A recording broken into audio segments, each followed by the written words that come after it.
I'm Dr. Anthony Harper here, blessed to be at the White House again. There are a lot of really crucial issues to deal with, and I'm with Deputy Press Secretary Hogan Gidley today. Thank you for joining me. Absolutely. Thanks so much. And two of those hot issues are, of course, religious freedom issues in light of what President Trump had talked about at the UN. And then number two would be the fake news issue. I know a lot of Christians are concerned about intimidation, the way the press treats President Trump, and just in general, a lot of deception, all the things that are going on. So the first issue about religious freedom, what would you like to comment about President Trump's comment at the UN? Well, it's interesting because those things work off of each other in the sense that the president receives 93% negative news coverage from the mainstream media across this country, despite all the successes he's had in office. And even the ones that are successful, they try to push back as being mediocre or not that significant when they actually are. And a great example of that is the one you brought up. The speech he gave at the UN General Assembly that was historic in nature, and also the first time in the history of the world that a president has addressed the UN about religious liberty across the globe, religious freedom. And he called out those nations by name because so many people are persecuted, Christian, Jews, Muslims, across this planet are really under attack. And the president called them out to their faces. That was very strong, very brave. But so much happened there. He also gave a historic speech calling out Iran directly for their malign behavior and their being the world's largest state sponsor of terror. There was a Safe Third Agreement signed with El Salvador to protect our southern border by the relationships he's been able to develop with other nations, like El Salvador, like Mexico at this point, like Guatemala. Those things are significant. And a historic trade deal with Japan. So much of the products, whether it be corn, that China was supposed to buy and didn't. He got Japan to buy that corn.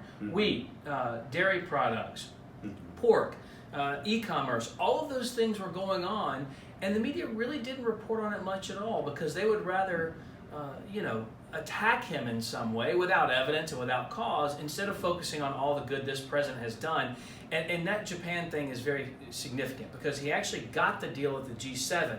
The media didn't report on that. Right. They actually signed the deal at the UN, and he had farmers and ranchers in there who could not have been more appreciative to Japan and also this president for building that relationship and getting a level playing field so that it was a reciprocal trade deal, because we have some of the best products in this country to give to the world, and no one is talking about it. And so it's kind of a sad moment, but also it's a good moment because the president was able to secure so much for this country, and also point out the fact that we are the beacon of light and hope and freedom for the world. And so many on the left and so many in the media don't just think America's bad.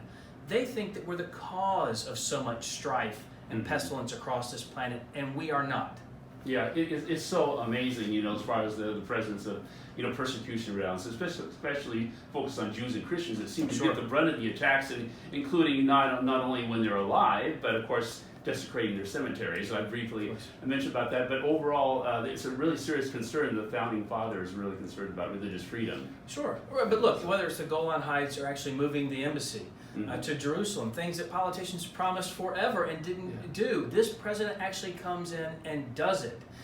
He has a special connection with the Jewish people. Polling shows he's really well thought of amongst the Jewish people, and that's a good thing. But he's doing it not just for them or not for politics, because it's the right thing to do. He's standing up and protecting Israel. He's calling out a lot of the people who attack the Jewish people, whether it be Iran or others. And so this is one of those instances where the president is really standing up for what's right here, and I wish he would get more credit for it. Yeah, absolutely. It's really, really disturbing for a lot of Jews and Christians around the world about this issue, and so hopefully the desecration of the Jewish cemeteries or other cemeteries will stop. But those things need to be highlighted more. It's very difficult because the people know them who are paying attention to the issue, but so much of the world doesn't get to see that. So I think it's important that we use the bully pulpit of the presidency to draw attention to the fact that so many are being persecuted in life and in death, as you just pointed out. I just came from Vilnius, Lithuania, where that Jewish cemetery desecration is happening. So alarming. But the second issue is fake news. I know that you and President Trump and everyone here are very familiar with that issue. Sure. And you probably have read Mark Levin's book, Unfreedom of the Press, which I read as well, in addition to Jim Acosta's book as well.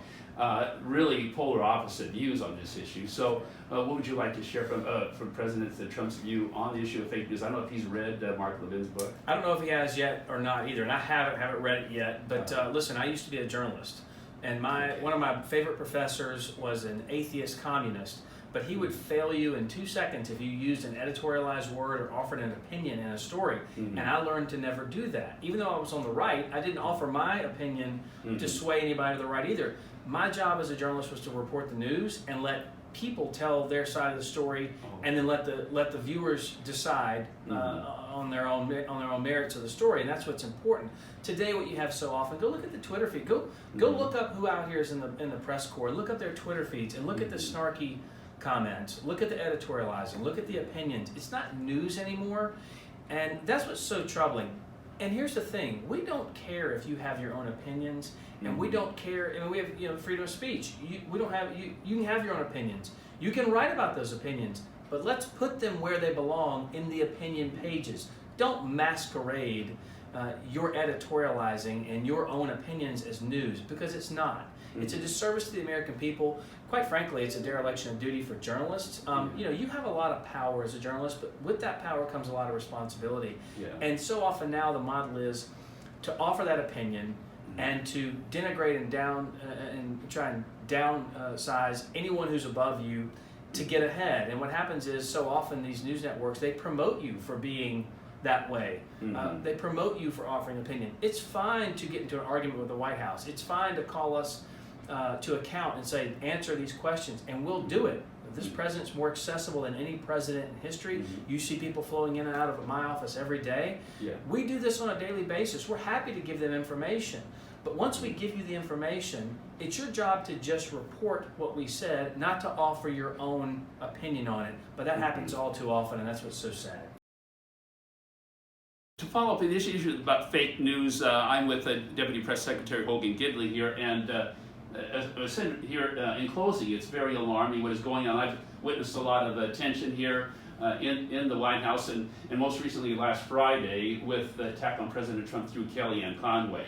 So as for Christians and Jewish people that we're connected with, they're very disturbed by this prevalence of fake news, a lot of lies and deceptions. And it's not easy for me and some other media here, people to witness this and all this. So what would be your final comments about that? Well, look, it happens, and it's sad. It's kind of the reality, because the business model appears to be now that if you can be that combative and you can tell fake stories and you don't have to have good sourcing, but as long as you're attacking this president, you continue to move up the ranks. And it's fine to write tough stories. It's fine to have the White House comment, but when you just make things up and then you offer your opinion on top of that, it's extremely problematic. Listen, just report the news, and then the people will see everything that we're doing that's good out there. They'll get to make their own minds up. You see the combative nature of the gaggles out here on the North Lawn, whether it's myself or Kellyanne. It can be very problematic, but the fact is we're going to keep fighting for Christians and Jews and Muslims across this planet to make sure that they can see that we care about their future, and as you mentioned with the desecration of the cemetery, both in life and in death. And that's what we're here to do, and we're going to keep doing that, led by the president. He wants to, the safety and security of this country, but also U.S. citizens across the globe and our partners and allies. He will stand up for them at any cost. He's been very clear he doesn't want war, but he also reserves the right to protect our people any way he can and any way necessary. And I've been in Israel recently in issues about the Christian media there, with the Prime Minister honoring the Christian media every year. And so there's a big disparity between the Christian media type of questions and mainstream media questions. And so it's very challenging times, and there are many Christians and some Jewish people that would want for me to tell you hello and how much they appreciate you and President Trump. Well, we appreciate them. Thank you so much. Thank you.